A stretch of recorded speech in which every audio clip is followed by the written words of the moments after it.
Hey class, today we'll be introducing you to an interlanguage analysis of my student text from Ali's internship group from Lindevangskolen. Malone, take it off. So we had a third grader's student text, and the text was the ending of a teaching sequence about numbers and body parts, and she wrote an assignment about monsters. My monster's name are Fanny. She have 5 legs, but she not good to run. She have 3 heads and 4 hands. She have also 6 eyes and good to see. And she are green and pink. My monster are good to sing, and she like cheesecake. And she have long hair. Along with our text, we would also like to present you with this template. This template is, as you can see, of a female body, where the children themselves had to write in the different body parts. Of course, with the help of the class and the teachers together. And they were allowed to use this template while creating their story, and most of the students, including this one, did make use of it. An interlanguage analysis based on the text that Thomas just read aloud for you guys. I'm going to start to tell you a little bit about the assignment and the environment that the children were in. We wrote the assignment together in class, individual, all the children wrote their own. And the task that we had given them was to create their own monster and write about it, using especially numbers and body parts, because that was the focus area that we had taught them. We believe that we gave them quite a lot of scaffolding, based on the fact that we had actually gone through numbers and body parts in the previous lesson. We have counted all the numbers between 1 and 100 and found out which body parts they already knew and which ones they were missing. Based on that, they made this beautiful template, which I will show the camera. I hope that you will get it. It's a template of a female body that the students had to fill out with the body parts. They had this template along with them while creating this text. Other than that, we had actually already created the monster together in class using the same principles as we asked them to do in this text. We also asked the students that if they finished describing their monster and their appearance, comparing body parts and numbers, that they gave them other attributes or tried to build on their monster if they finished quickly. So I'm gonna move on to the content, because she actually performed the task quite well. She described her monster using both body parts and numbers, which was quite nice, and she actually also went beyond by doing the extra task that we gave them. So she started also describing what were the likes and preferences of the monsters and the color of it and such. Her communication is quite well, because depending on her knowledge, the only receiver of it was us as the teachers. So she gave it the correct communication, and there was no inappropriate things. The level of the text, I would say, is actually quite above the rest of the third graders. So she made a comprehensive and coherent text, which not many of the others in the third grade did. So we're going to move on to the analysis, which me and Melina will cover. I will take some of the start of it. And we're also going to start with the start. She does not have any headlines or titles on her text, but she has actually started it quite appropriate anyway, because maybe it was our fault, but we actually told them to start by naming their monster, and that is exactly what she's done.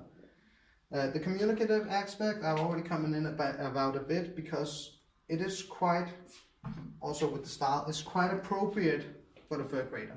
She does not use any inappropriate words. She does not use any confusing or bad styles of writing while she's doing this. There's no confusion. There's of course some mistakes which we will go into further, but it's not a confusing text, so I believe it's quite well. I will now let Melina do the rest of the analysis. Okay, so I will pick up where Eli left off with the interlanguage analysis. We had the third grader who wrote a text about a monster, which was a very coherent text, and she had a general idea about what the assignment was about. Her paragraph level was very describing. She described the appearance of the monster with saying it was pink and green and it had 6 eyes and stuff like that. She did what was required of her. She used numbers and body parts in her assignment, which was given from the template that we did in the pre-task with them, which was really good for the assignment. Furthermore, she gave some new information. She talked about the preferences of the monster. She said that it liked cheesecake, which was really good for the assignment as well. Although she only used coordinated conjunction, which means she only used and to combine sentences. That was a very simple way of constructing sentences, and is a very simple way of doing it. Therefore, she failed to use a subordinated conjunction where you're using because, if, or when to elaborate your sentences and give a broader view for the reader to know about the assignment. Furthermore, the punctuation of the assignment.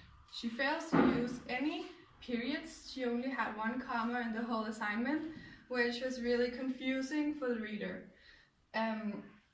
The sentences was really short and no commas, so yeah, it was really confusing. The sentence structure, it was very simple with independent clauses. So again, with the ands, very short, simple sentences, which was independent from each other. Furthermore, the sentences was finite subclauses throughout the whole assignment.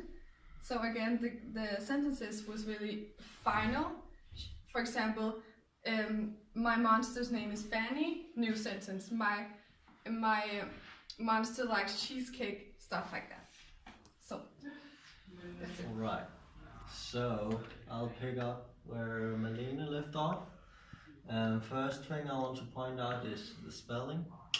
The student doesn't have any spelling mistakes at all, which make it easier for the reader to understand the text. One smaller mistake though is the capital letters. First of all, she doesn't start out with the capital letter, and of course the S's and she, which throughout the text is in capital, but we're quite unsure whether or not it's a capital letter because it's in handwriting, so it's hard to define whether or not it's a big S or small s. So maybe a mistake. So to sum up, the spelling and capital letters are pretty fluent, so there aren't many mistakes to be found, which is pretty good for a 3rd grader.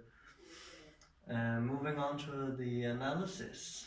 The student was given the pre-tasks that Ailey showed you earlier with the body parts and numbers as well, and she manages to use it to perfection in the text. She describes her monster both with the numbers and body parts. One thing though, she writes in the text a couple of times, both with singing and running. She good to sing and run, which is how you would roughly translate it directly from Danish.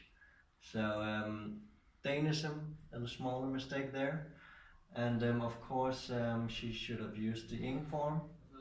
She's good at running or singing, which we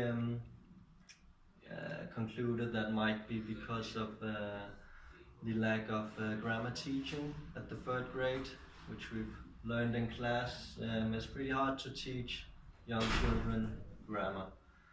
So that's probably the reason why. So moving on to feedback. The most common mistake is concord and punctuation. The most major mistake being she have and she are. And punctuation, of course, there aren't any periods throughout the text. So the feedback we would give would be through reactive grammar teaching method, because this would be an issue we would react to in the text. So we would sit down with the student, show them these errors and correct them, tell the student how it should be.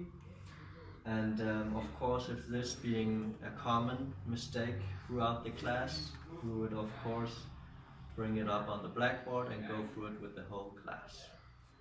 And that pretty much sums up our analysis of the student text.